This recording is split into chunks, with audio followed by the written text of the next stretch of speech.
Topic पे आगे काम करते हैं। बायोलॉजी में मैंने बताया था आपको कि 6 नंबर आपको समझा दे, 6 तक समझाए थे ना सर। 7 नंबर क्वेश्चन है, थोड़ा ध्यान दीजिएगा। यहाँ पे वीवीआई प्रश्न है चारों का चारों, ठीक है।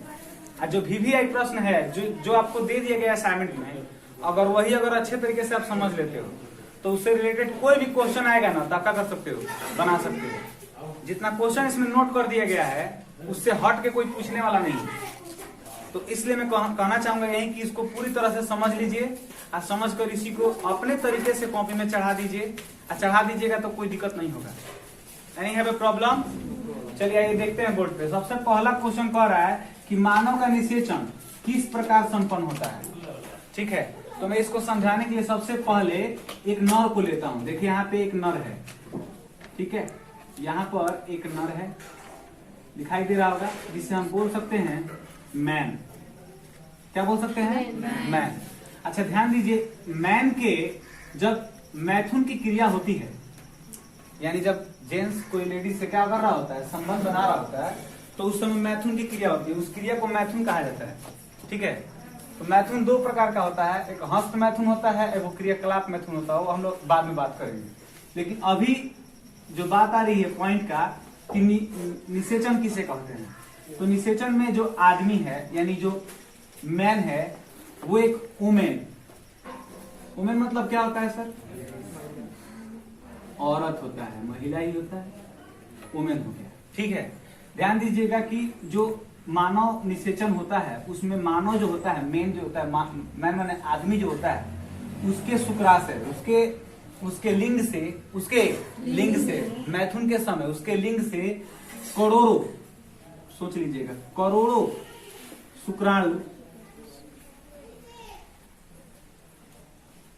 शुक्राणु जो होते हैं बाहर टूट कर निकलते हैं।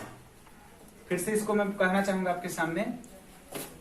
मानव जो होते हैं उस मानव से एक बार मैथुन की क्रिया में करोड़ों शुक्राणु बाहर आते हैं और वो अपने पूंछ के सहायता से, पूंछ जो होता है उनमें पूंछ पाया जाता है, ऐसे होते हैं शुक्राणु।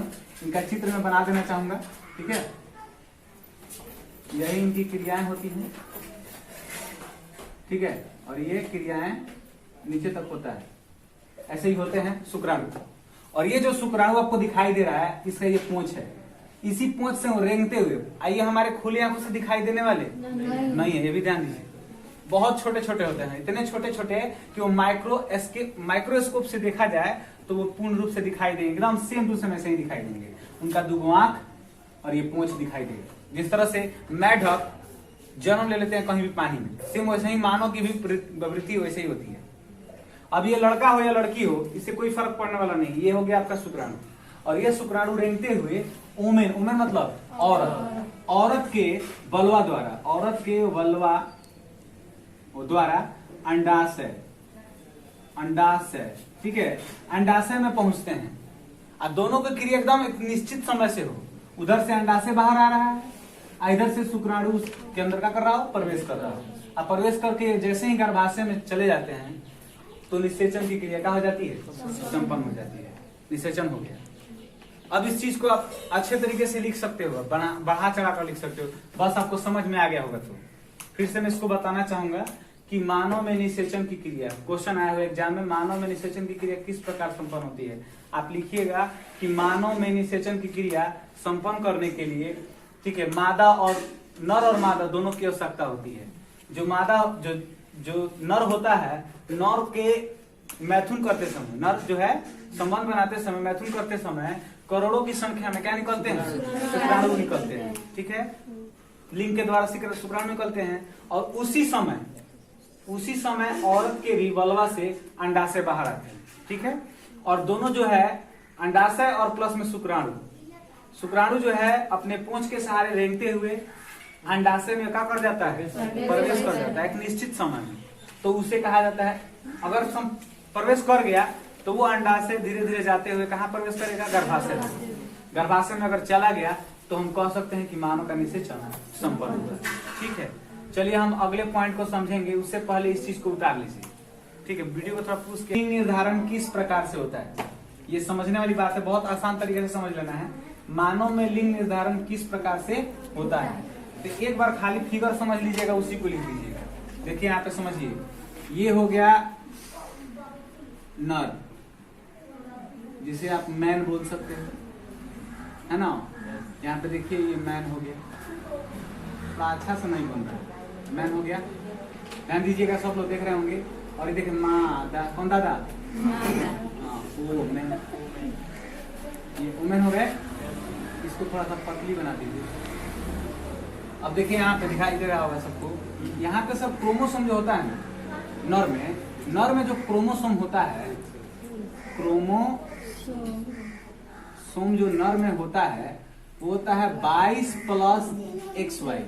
याद रखिए 22 प्लस XY नर में पाया जाता है। अब मादा की बात करें तो इसमें क्रोमोसोम 22 प्लस XX होता है, ठीक है, 22 प्लस XX। मादा में 22 प्लस XY। अब देखिए, हाँ ये तो नॉर्मली हो गया, क्रोमोसोम पाया जाता है। अब जब हमें क्वेश्चन क्या है हमारा, मानव में लिंग निर्धारण किस प्रकार, लिंग निर्धारण का मतलब क्या होता है कि लिंग निर्धारण का मतलब होता है कि उसमें बच्चा में लड़का पैदा होगा कि लड़की, इसे कहा जाता है लिंग निर्धारण। लिंग निर्धारण आ गया तो समझिए, ये पूछ रहा है आपसे कि जो माँ गर्भवती है वो लड़के को जन्म देगी कि लड़की को, इस चीज को समझाना है आपको, समझना है। तो देखिए लड़की कब होगी और लड़का कब होगा। यहाँ पे आप समझ गए होंगे कि नर में 22 प्लस XY होता है और मादा में 22 प्लस XX होता है। लेकिन इसको दो भाग में अगर बांटा जाए, ध्यान दीजिएगा यहाँ पे, तो हो जाएगा 22 प्लस X, हो जाएगा 22 प्लस Y, ठीक है। यहाँ पे देखिए, यहाँ पे हो जाएगा 22 प्लस X और फिर होगा 22 प्लस X। क्लियर है, होगा ना। अब यहाँ पे आ जाइए, इस प्रोसेस को यहाँ पे लेके चलते हैं, ठीक है। तो याद रखिएगा पहला वाला नर, ठीक है, और ये हो गई मादा। तो अगर नर का 22 प्लस Y, 22 प्लस और मादा का 22 प्लस X मिलता है, दोनों का होता है, मिलता है, ठीक है। तो यहाँ पे मिलेगा, जानते हो कि कितना हो जाएगा, 44 प्लस XY होगा। यही XY जो होता है, इसमें का एगो इसमें का एगो मिलेगा, तो एगो दूगो, 44 और दूगो का 46 हो जाएगा। 46 जोड़ा क्रोमोसोम चाहिए एक मनुष्य को पैदा होने के लिए। तो यहाँ पे जो बच्चा पैदा होगा, 46 नहीं 46 क्रोमोसोम, 23 जोड़े होते हैं मतलब। तो यहाँ पे जो बच्चा जन्म देगा वो पूर्ण रूप से निश्चित है कि वो बॉय होगा। बॉय मतलब लड़का होगा, कंफर्म हो गया है। अब तो ये हो गया लिंग निर्धारण। अब लड़की कैसे पैदा होती है वो चीज देख लेते हैं यहाँ पे, है ना। तो लड़की के लिए ग्रेविटी फॉर्मूला होता है, जानते हैं क्या। अगर कोई नर, ये नर हो गया, ये यहाँ पे नर लिख सकते हैं आप, यहाँ पे मादा लिख दीजिएगा, ये नर हो गया। ये हो जाएगी मादा, समझ में आ रहा होगा। और इसका ये फिगर हो गया। अब देखिए यहाँ पे 22 प्लस X, ये वाला, इसका 22 प्लस X, ये वाला नीचे वाला। जब दोनों जाइगोट आपस में क्या होगा, मिलेगा। तो यहाँ मिलेगा 44, 22 को, यहाँ 2X भी लिख सकते हो, चाहे XX लिख सकते हो, कोई दिक्कत। तो यहाँ पे पैदा होगी। ज्यादातर एग्जामों में 2X दिया रहता है, तो घबराना नहीं है, समझ में आ रहा है ना। 2N भी दिया रहता है, 2N X पे जाओ। होगा यहाँ पे क्या होगा, लड़की लेगी ना जन्म, ये हो जाएगी गर्ल। क्या हो जाएगी, गर्ल। अच्छा एक बात और समझाना चाहेंगे आपको हम। जानते हैं कभी कभी क्या होता है, कभी कभी ऐसा भी होता है कि एक लड़का एक लड़की जन्म दी, ठीक है। कभी कभी ऐसा होता है कि दोनों लड़की हो जाऊंगा, एग्जाम्पल आपके सामने। यदि ऐसा भी होता है कि दो लड़के हो, चाहे दो लड़की हो। जानते हैं मतलब करोड़ों में से एगो केस ऐसा मिलेगा कि एगो लड़का होगा एगो लड़की। जानते हैं कब होता है ऐसा सिचुएशन, कब बनता है, जब जाइगोट जो है ना मेल मिलाप दो बार दोहरी निषेचन होता है, तभी ऐसा होता है। निषेचन कैसा हो, दोहरी निषेचन आप पढ़े हैं। और दोहरी निषेचन जब होता है तभी जुड़वा बच्चे पैदा होते हैं, जब जाइगोट डबल बनेगा, ठीक है। एक ही गर्भाशय में डबल बच्चे जन्म, ठीक है। यहाँ पर हमने थोड़ा देर पहले इसके ऊपर बताया था करोड़ों क्रोमोसोम होते हैं, तो करोड़ों थोड़े जीवित रहते हैं, उसमें से कोई एक जीवित रहेगा। पानी में देखिएगा, बाल्टी में पानी डाल दीजिए तो बुलबुले होंगे। जो बड़ा बुलबुला होता है ना, वो छोटे छोटे बुलबुले को अपने ओर खा जाता है, नहीं जानते हैं। बड़ा जो बुलबुला होता है ना, छोटा बुलबुला जाके उसमें सटेगा तो धीरे धीरे वो और बड़ा होता जाएगा, सब बुलबुलों को अपने ओर कर लेगा, खींच लेगा। वही काम निषेचन की क्रिया के समय होता है। एक एक पोल होता है कोई, और वही पोल होगा जो पूर्ण रूप से अंडाशय में प्रवेश कर जाएगा। पूंछ से आगे बढ़ते बढ़ते अगर अंडाशय में पूर्ण रूप से प्रवेश कर गया वो, तो प्रवेश करने के बाद वो क्या होता है, गर्भाशय में प्रवेश करता है। तो गर्भाशय में जाने के बाद टोटल जितने भी अंडाणु होते हैं छोटे छोटे, उनको खा जाता है। ठीक है, शुक्राणु को भी खा जाता है। कौन? जो प्रवेश ठीक से कर गया है, और जो प्रवेश नहीं कर पाता है वो मर जाता है बाहरी। कुछ बाहर मर जाते हैं, कुछ अंदर जाके मर जाते हैं, बचा केवल एक। और दोहरे निषेचन में दो हो जाते हैं, जिसके वजह से जंगली बच्चे पैदा होते हैं। ठीक है, अब जंगली बच्चे सीमित समय से हो तो ठीक, और सीमित समय से हो तो थोड़ा सा आकृति अलग अलग हो जाता है। लेकिन हम ज्यादातर अभी तक जहां उम्मीद है यही होता है कि जंगली बच्चों में सेम आकृति होती है, हम शकल की, है ना। आकृति क्या होता है? पूर्ण रूप से सेम होता है। तो ये लिखा जाएगा। अब देखिए कैसे लिखेंगे परिभाषा, लिखेंगे मानव में लिंग निर्धारण, ठीक है, निम्न रूप से होता है। ठीक है, इसमें सबसे पहले बता दें कि 50%, कितना परसेंट? 50% शुक्राणु यानी क्रोमोसोम मादा नर का होता है, और 50% क्रोमोसोम अंडाणु किसका होता है? मादा का होता है। इसमें क्या होता है कि जब कोई नर का 22 प्लस XY और मादा का 22 प्लस XX संबंध बनाते समय नर का 22 प्लस Y, मादा का 22 प्लस X जब मिलते हैं तो 44 प्लस XY बनते हैं, जिससे लड़का जन्म देता है। पैराग्राफ चेंज होगा। यदि नर का 22 प्लस X और मादा का 22 प्लस X मिलकर 44 प्लस XX बनाते हैं तो लड़की जन्म देती है। इसको मानव में लिंग निर्धारण कहा जाता है। समझ में आ गई बात? अब हमारे पास बचा क्वेश्चन, भ्रूण किसे कहते हैं? भ्रूण समझ लीजिए, वैसा बैलून माने वैसा बोल सकते हैं कि थैला, ठीक है, जो बच्चे को हष्ट पुष्ट बनाने में सहायता प्रदान करता है, उसे भ्रूण कहते हैं। उसे क्या कहते हैं जी? भ्रूण। यानी गर्भाशय को ही भ्रूण कहा जाता है। इसकी आकृति एक छोटी सी बैलून के जैसा होती है, लेकिन जब अंडाशय उसमें प्रवेश कर जाता है, इस भ्रूण में अंडाशय का कर जाता है, तो उसका विकास होना चालू हो जाता है। वो धीरे धीरे बैलून की तरफ फूलता चला जाता है। जैसे जैसे बच्चा बड़ा होगा वैसे वैसे बैलून की क्या होगी? आकृति बदलेगी। भ्रूण का आकृति क्या होगा? बदलेगा। और 9 महीने में पूर्ण रूप से भ्रूण अपनी आवश्यकता अनुसार फूल जाता है, अपनी आवश्यकता अनुसार फूल जाता है, और बच्चे की आकृति पे वो पूर्ण रूप से सहायता देता है। यानी खाना पीना, बच्चे का हर चीज उस भ्रूण के विकास होने के वजह से ही होता है। भ्रूण का विकास कहीं से भी अगर दब जाए तो बच्चा अपंग, लूल्हा, लंगड़ पैदा हो सकता है। अगर मान के चलो जो भ्रूण होता है, भ्रूण का विकास अगर ठीक से न हो तो बच्चा लंगड़ा, लूल्हा पैदा होता है। भ्रूण का विकास होना बहुत क्या है? जरूरी है। भ्रूण का विकास समय अनुसार होता रहता है। अगर मान के चलिए कोई बच्चा पल रहा है और उस बीच में प्रॉब्लम हो जाए, जैसे भ्रूण का कोई भी प्रॉब्लम हो जाए, चाहे पेट दब जाए, चाहे कहीं से भी लीकेज हो, प्रॉब्लम हो, तो भ्रूण का विकास रुक जाता है। भ्रूण का विकास रुकेगा तो बहुत सारे समस्याएं लेकर पैदा होंगी। समझ में आ गया होगा? कुछ पूछना है? थैली के जैसा होता है, भगुना के जैसा होता है, और जैसे जैसे बच्चा बढ़ता है वैसे वैसे भ्रूण का क्या होता है?